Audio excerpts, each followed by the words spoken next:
pagi, salam sejahtera dan selamat kita berjumpa lagi di dalam kasih Tuhan kita Yesus Kristus. Melalui doa pagi kita akan bersama-sama berdoa kembali, bersama-sama menyembah Tuhan dan bersama-sama mendengarkan kebenaran firman Tuhan. Bawa hati kita masuk di dalam hadirat Tuhan. Haleluya Yesus. Haleluya. Kasih Tuhan.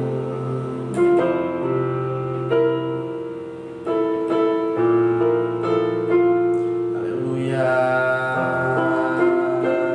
Yesus.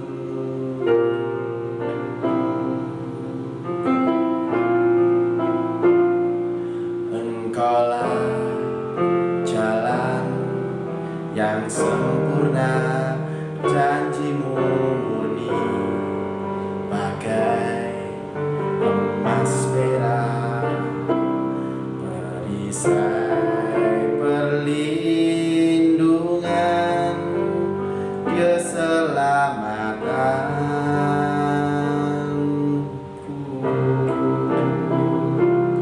Engkaulah jalan kebenaran, dalam janjimu ada kehidupan, penolong yang setia di dalam kesesakan.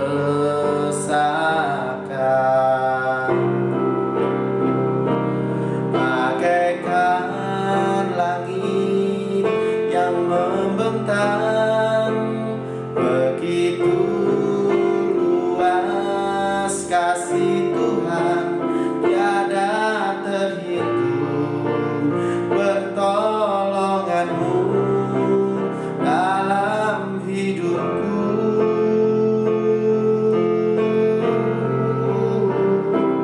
Bagaikan dalamnya samudra, begitu dalam kasih Tuhan, tiada terhitung kesetiaanmu dalam hidupku. Terima kasih Tuhan. Terima kasih Kau tunjukkan kasih setiamu dalam hidup kami Tuhan. Kami mau menyatakan kebaikan-Mu. Kami mau bersyukur atas setiap rencana Tuhan, atas setiap perbuatan Tuhan yang ajaib yang Tuhan berikan dalam kehidupan kami.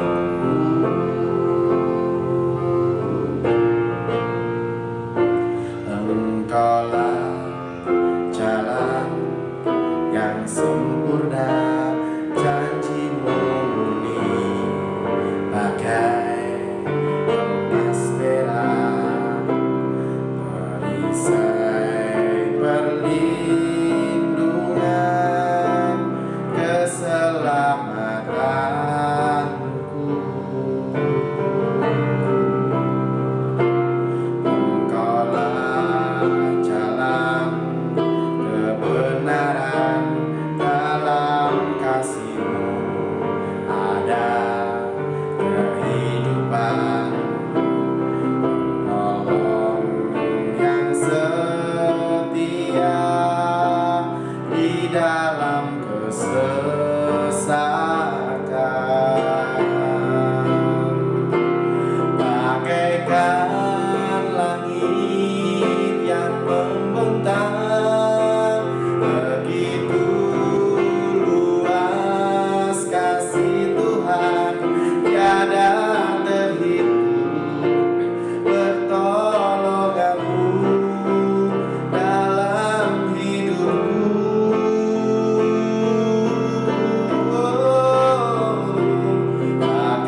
kasih Tuhan, tak terhitung kasih setiamu dalam kehidupan kami, hari demi hari, bulan demi bulan, tahun demi tahun, musim berganti musim. Kasih setiamu tetap ada, kasih setiamu tidak pernah berubah.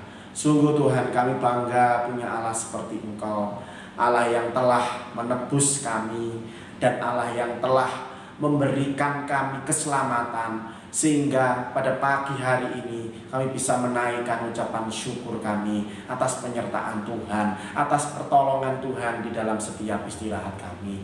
Kami mengucap syukur Tuhan, kami berterima kasih Tuhan untuk setiap penyertaan Tuhan dalam setiap kehidupan kami. Kami ada sampai hari ini, ada semua berkat daripada Tuhan.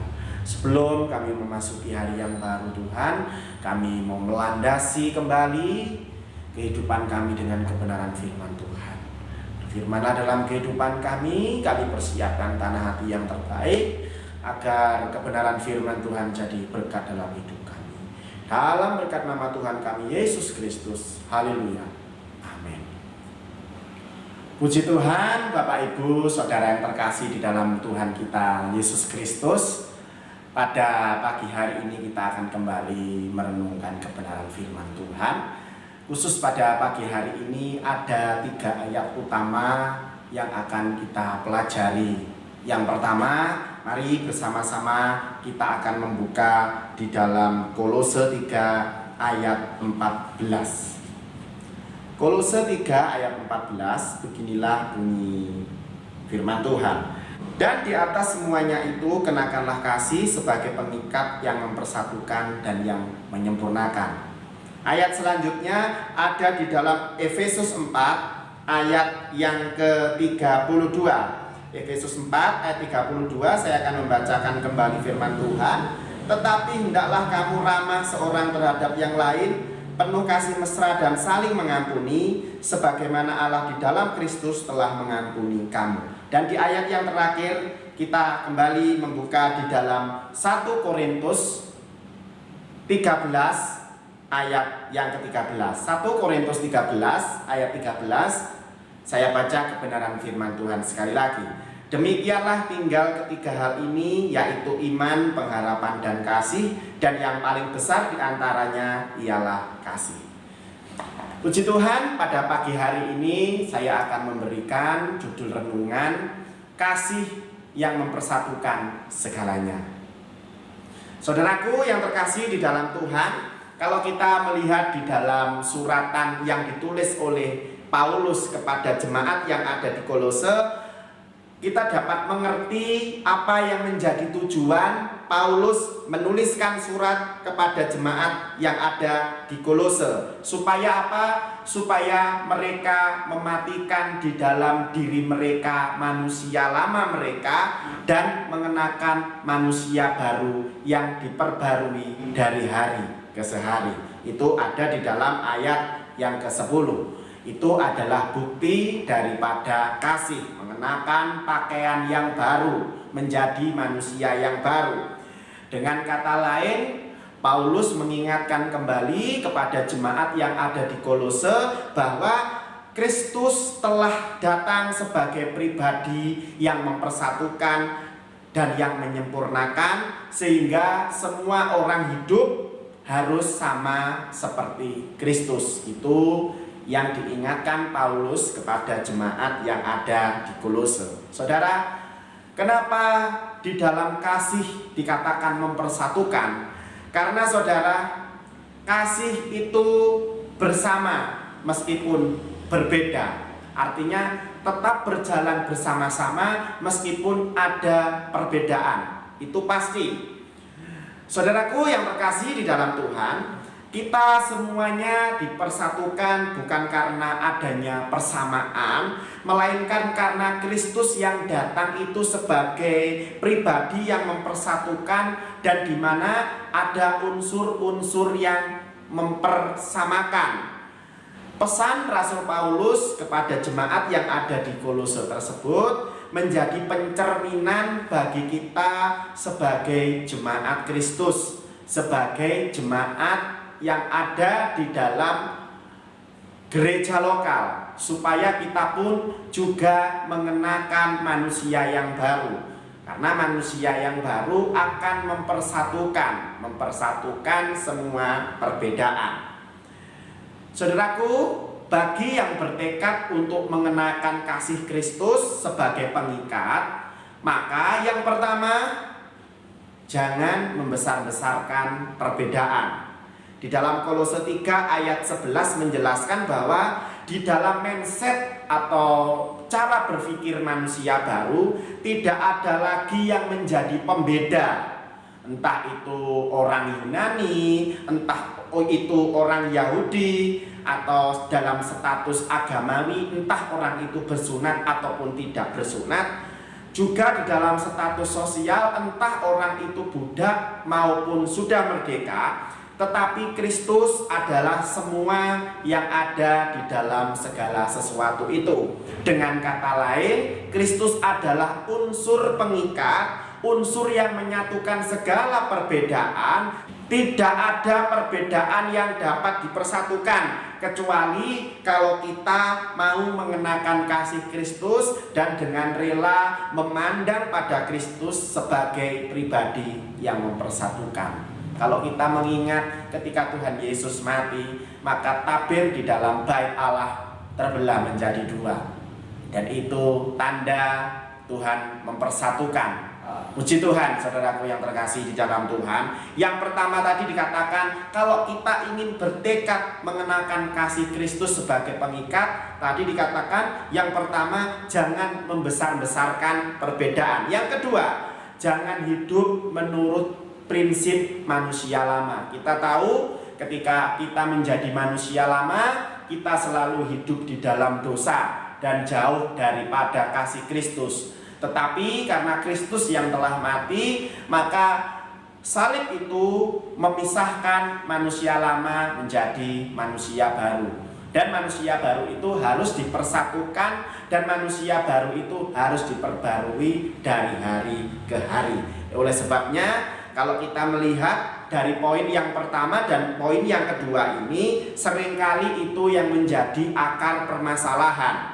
Karena jika itu apabila kita Karena itu jikalau kita masih berbuat demikian atau dikatakan masih membesar-besarkan perbedaan, tidak dapat mengampuni, masih ada dendam dan lain-lain, sesungguhnya ia memungkiri bahwa ia telah mengenakan pakaian Kristus, mengenakan manusia baru, ya saudara, atau dikatakan mengenakan kasih Kristus. Jangan hidup pada prinsip manusia yang lama apabila kita sudah menjadi manusia yang baru. Dan yang ketiga, kenakanlah kasih sebagai pengikat yang mempersatukan dan yang menyempurnakan. Itu ada di dalam Kolose 3 ayat 14 tadi. Memang kita semuanya tidak mampu dan belum sempurna di dalam kita mengasihi sesama, dan bahwa kita masih berusaha untuk kita menghidupkan kasih Allah di dalam kehidupan kita sebagai kasih yang sempurna.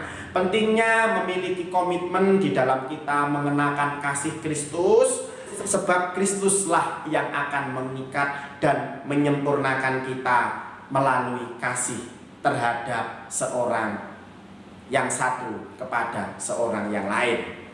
Baiklah di dalam jemaat, bahkan di dalam setiap keluarga Kristen mau mengenakan kasih Kristus, maka tidak ada hal yang mustahil bagi orang percaya bahwa di dalam setiap masalah jemaat pun maupun di dalam rumah tangga, kalau kita mengenakan kasih sebagai pengikat yang mempersatukan dan yang menyempurnakan, maka setiap permasalahan yang ada pasti dapat diatasi. Dasar dari semuanya adalah kasih. Saudaraku yang terkasih di dalam Tuhan, oleh sebab itu kenakanlah kasih Allah, saudara.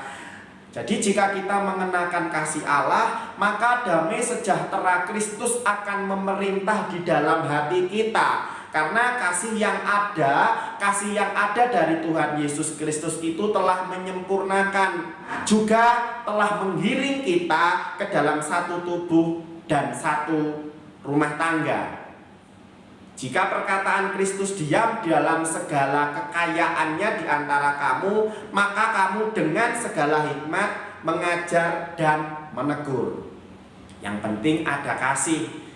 Kalau di dalam diri kita ada kasih, maka kita dapat menegur dengan kasih. Bukan hanya menegur, tetapi mengajar juga dengan kasih, supaya mengingatkan orang-orang yang sudah jatuh, supaya mereka kembali lagi kepada kasih Allah tersebut. Saudaraku yang terkasih di dalam Tuhan, mengapa ada dikatakan jika perkataan Kristus diam dalam kita, maka kita dapat mengajar dan menegur, ya saudara. Karena jika kasih sebagai kebenaran Allah berdiam di dalam diri kita, maka kita dapat mengajar orang lain dengan kasih, tulus tanpa hitung-hitungan, dan tentu juga menegur dengan kasih. Itulah tugas orang percaya di tengah-tengah dunia yang semakin jahat ini. Kalau engkau diberi kepercayaan menegur dengan kasih, tegurlah dengan kasih. Jangan sampai ada yang marah. Apabila engkau diberi kepercayaan untuk mengajar, ajarlah dengan kasih. Bawa orang-orang supaya mengenal kasih Tuhan. Kalau kita sudah ada di dalam kasih Tuhan, pasti kasih Tuhan itu akan kita tularkan kepada orang-orang yang belum mengenal kasih Tuhan. Puji Tuhan, saudaraku yang terkasih di dalam Tuhan, kita semuanya belum sempurna. Bahkan kasih kita kepada Allah dan sesama pun belum sempurna. Mungkin jauh dari sempurna. Namun sebaliknya, kita tidak dapat menekankan perbedaan, tidak mengenakan prinsip lama, melainkan mengenakan kasih Kristus. Maka yang terjadi, damai sejahtera Kristus akan tinggal di dalam hidup kita.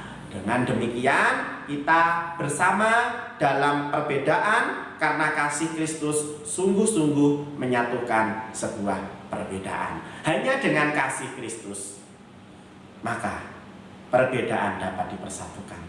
Sekali lagi, tetap kenakanlah kasih sebagai pengikat yang mempersatukan dan yang menyempurnakan. Roh Kudus yang akan tolong kita semuanya. Puji Tuhan. Ada sebuah lagu lama, saudara. Saya ingat tentang kasih ini, saudara.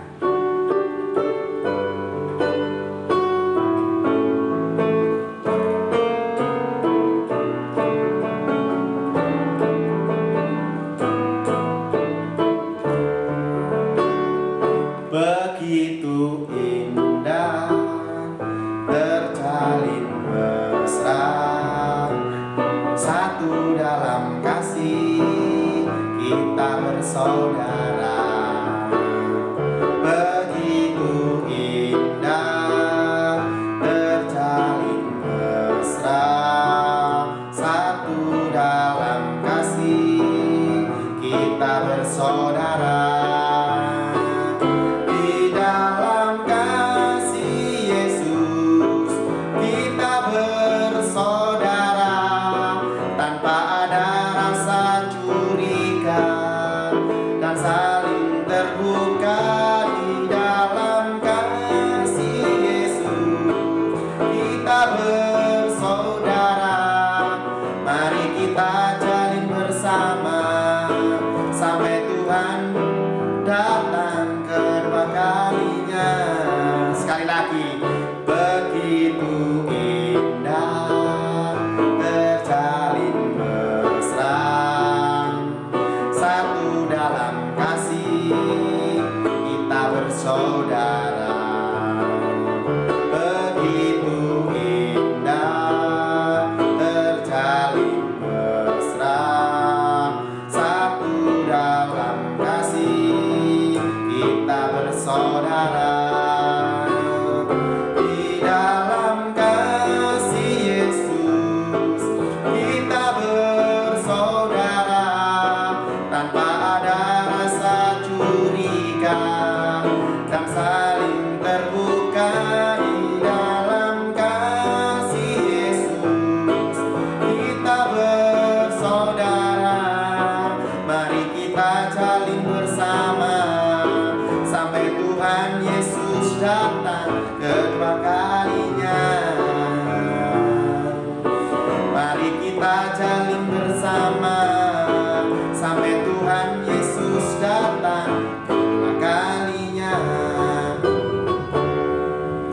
Tuhan, mari kita tutup di dalam doa.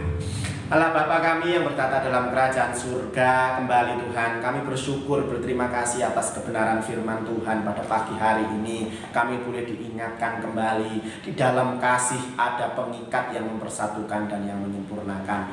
Terima kasih Tuhan untuk kasih Tuhan yang telah dinyatakan di dalam setiap kehidupan kami, dan kami pun belajar. Tuhan mengajarkan kami untuk kami belajar mengasihi sesama kami. Ampuni Tuhan setiap pelanggaran, ampuni Tuhan setiap kesombongan, ampuni Tuhan setiap ketertutupan hati kami dengan satu yang lainnya Tuhan.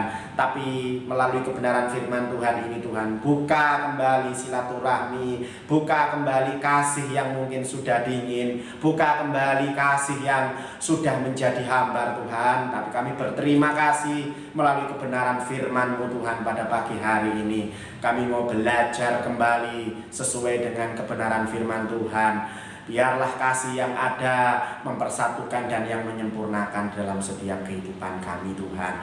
Ampuni apabila di dalam diri kami masih ada curiga, saling tertutup satu dengan yang lainnya. Tapi biarlah kasih Tuhan yang Engkau perkenalkan kembali melalui kebenaran firman pada pagi hari ini benar-benar menjadikan kami manusia yang baru seutuhnya. Makasih Tuhan untuk kebenaran firman Tuhan yang singkat. Pada pagi hari ini kami akan kembali memasuki hari yang baru. Kiranya kasih setia penyertaan Tuhan tetap tinggal dalam kehidupan kami. Berkati setiap jemaat-jemaat-Mu, berkati juga setiap pribadi-pribadi yang mengikuti doa pagi secara online ini Tuhan. Bukan karena kebetulan, tapi karena kasih Kristus dinyatakan melalui pribadi-pribadi yang ada. Berkati setiap kami, dan biarlah Tuhan kebersamaan kami semakin hari semakin menyatukan perbedaan yang ada, dan kami boleh semakin menyenangkan hati Tuhan melalui perbuatan kami. Terima kasih Tuhan. Berkati setiap anak-anak-Mu yang pada pagi hari akan melakukan setiap aktivitas dalam kehidupannya. Tuhan yang akan tolong. Pemerintahan bangsa dan negara kami Indonesia tetap kami serahkan dalam tangan Tuhan. Bapak Presiden, Wakil Presiden, para Menteri, pemerintahan yang ada di tingkat pusat, di tingkat provinsi, di tingkat kabupaten, kecamatan, bahkan tingkat desa. Tuhan tolong pakai pemerintahan yang ada di bangsa dan negara kami bisa membawa tatanan yang baru, adil, makmur, diberkati oleh Tuhan. Penanggulangan, oh ya Tuhan, pandemi COVID juga tetap kami serahkan dalam tangan Tuhan. Kami bersyukur kalau kota Jombang sudah berstatus 2. Kami percaya setiap waktu, setiap saat Tuhan yang akan memulihkan. Terima kasih Tuhan. Pada pagi hari ini kami siap memasuki hari yang baru. Kami percaya kasih setia Tuhan, penyertaan Tuhan akan Tuhan limpahkan dalam setiap kehidupan kami. Mulai dari pagi, siang, sore, hingga kembali malam nanti, tetaplah Tuhan berjalan di depan kami, memampukan kami. Apa yang kami makan, apa yang kami minum, apa yang kami pakai, kami percaya Tuhan sudah menyediakan. Dalam berkat nama Tuhan kami Yesus Kristus, kami siap menyambut hari yang baru. Dalam nama Tuhan Yesus, haleluya, amin. Puji Tuhan, saudaraku, selamat pagi, selamat beraktivitas, tetap jaga kesehatan, dan tetap semangat. Tuhan Yesus memberkati kita semuanya. Shalom.